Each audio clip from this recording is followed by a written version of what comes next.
இல்ல அண்ணன் சிவி சண்முக அண்ணன் தானே பேசுறீங்க?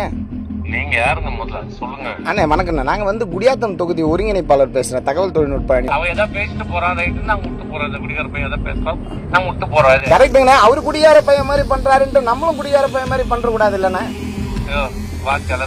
அதிமுக மூத்த தலைவரும் ராஜ்யசபா எம்பியுமான முன்னாள் அமைச்சர் சி.வி. சண்முகத்தின் சர்ச்சை பேச்சுக்கு எதிராக திமுக தகவல் தொழில்நுட்ப அணியின் முன்னாள் ஒருங்கிணைப்பாளர் ஞானபிரகாஷ் அவரை தொலைபேசியில் அழைத்து எச்சரித்த உரையாடல் ஆடியோ சமூக வலைதளங்களில் வைரலாகி உள்ளது. இந்த 4 நிமிட ஆடியோ திமுக மற்றும் அதிமுக வட்டாரங்களில் சலசலப்பை கிளப்பியுள்ளது.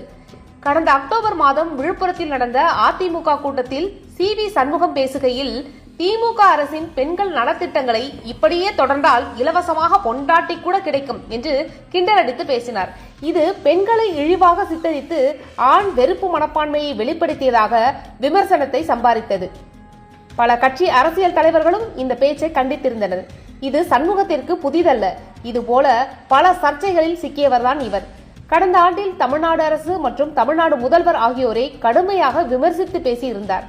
கடந்த ஆண்டில் முதல்வரை ஒருமையில் பேசியதாக பதிவான வழக்கில் மாநில முதல்வருக்கு எதிராக தனிப்பட்ட முறையில் அநாகரிகமாக பேசுவதா என சி.வி. சண்முகத்தை உச்சநீதிமன்றமே காட்டமாக கண்டித்தது.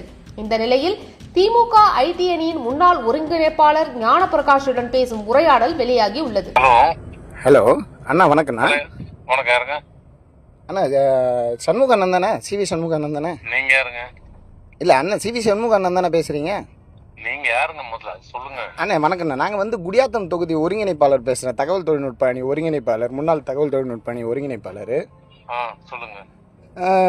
நான் இன்னைக்கு ஒரு காணொலி பார்த்தேன். நீங்க தலைவரை பத்தி, தளபதியை பத்தி ரொம்ப அவதூறா ஒருமையில அவன் இவன் பேசுறீங்களே, இது கொஞ்சமாவது நியாயமா? நீங்களாம் ரொம்ப நல்லா யோகியமா பேசுறீங்களா? இல்லண்ணா, நான் யோகியமா பேசுவேதான், உங்ககிட்ட ரொம்ப அன்பா பேசுறீங்க. இல்ல நீங்க குடியாத்துல தானே பேசுறீங்க? ஆமாங்கண்ணா, குடியாத்தம் தான். குடியாத்துல ஒருத்தர் இருக்கிறாரு, அவர் எப்படி நல்லா பேசுறாரு? இல்ல அவர் பேசுறத நாங்க ஆதரிக்கணும்னு நினைக்கல. நடவடிக்கை எடுக்கிறீங்களா? புரியலீங்கண்ணா. நீங்க எத்தனை வழக்கு அவர் மேல போட்டிருக்கீங்க?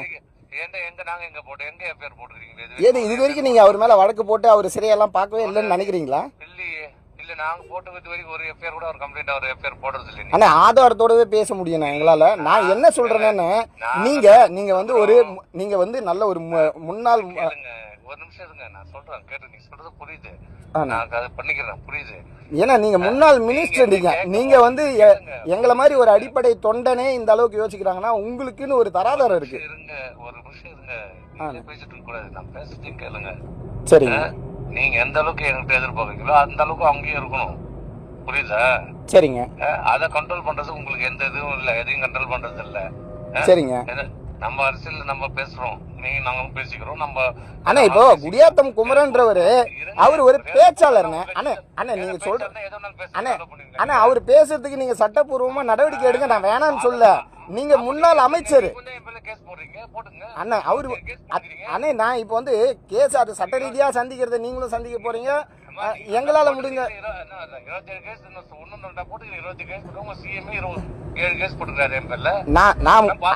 அண்ணே நீங்க பாக்குறீங்க இல்லன்னு சொல்லனே. நான் இப்போ வந்து உங்களை கேட்கறது, நீங்க பேசுறது ஒருமையில பேசாதீங்கன்னு தான் கேக்குறேன்.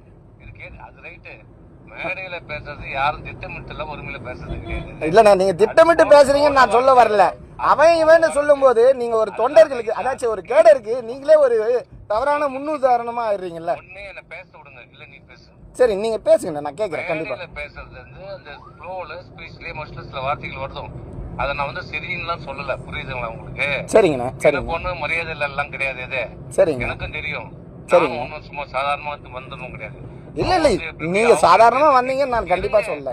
இல்லங்க, அவரும் எவ்வளவு கஷ்டப்பட்டு எவ்வளவு உழைச்சிருக்காங்க அதெல்லாம் எனக்கும் தெரியும். சரிங்க. நான் தனிப்பட்ட முறையில் உங்க ஆளுங்கிட்ட பேசும்போது நான் டிஃபரன்ஷியேட் பண்ணி என்ன சொல்லுவோன்றதை கேட்டுட்டுங்க. சரிங்க. மேடையில வரும்போது அது சில நேரத்துல எமோஷனலா அது வந்துடும். இது சில நேரத்துல நம்ம கண்ட்ரோல் பண்ணுவோம், சில நேரத்துல அது வந்துடும். அதுக்கு நான் பர்பஸா பேசுறதுலாம் அர்த்தம் கிடையாது, புரியுதுங்களா?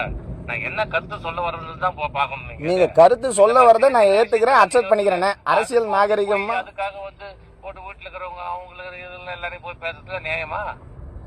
இல்லண்ணே, நாங்க பேச ஆரம்பிச்சோன்னா என்ன பண்ணுவாங்க எங்களை? அண்ணா யாரும் ஒண்ணும் பண்ற முடியாது. என்ன இருக்கு, சிறையில போனா மறுபடியும் வெளியே வர போறாங்க, அவ்வளவுதான். அவன் ஏதாவது பேசிட்டு போறான் ரைட்டு, நாங்க விட்டு போறோம். இந்த குடிகார பையன் ஏதாவது பேசுறோம், நாங்க விட்டு போறோம். இது கரெக்டுங்கண்ணா. அவரு குடியார பையன் மாதிரி பண்றாருன்ட்டு நம்மளும் குடியார பையன் மாதிரி பண்ற கூடாது இல்லண்ணே. வார்த்தை அளந்து பேசு அண்ணே. நான் கரெக்டா பேசுறேண்ணே. அண்ணா அப்படி இல்லைங்கண்ணே. நான் உங்ககிட்ட எதிர்பார்க்கறது இது கிடையாதுண்ணே. நான் நாகரிகமா பேசுங்கன்னு எதிர்பார்க்கறேண்ணே, வேற ஒண்ணும் இல்லைண்ணே. நீ வெய்ய போன அண்ணே நான் வைக்கிறேண்ணே. உங்ககிட்ட நான் தப்பா எதுவும் பேசலையாண்ணே. சரி நீ வெய் போன வை. அண்ணே ஒண்ணும் இல்லைங்கண்ணே, நீங்க அதை மாத்திக்கிட்டா நல்லா இருக்கும்.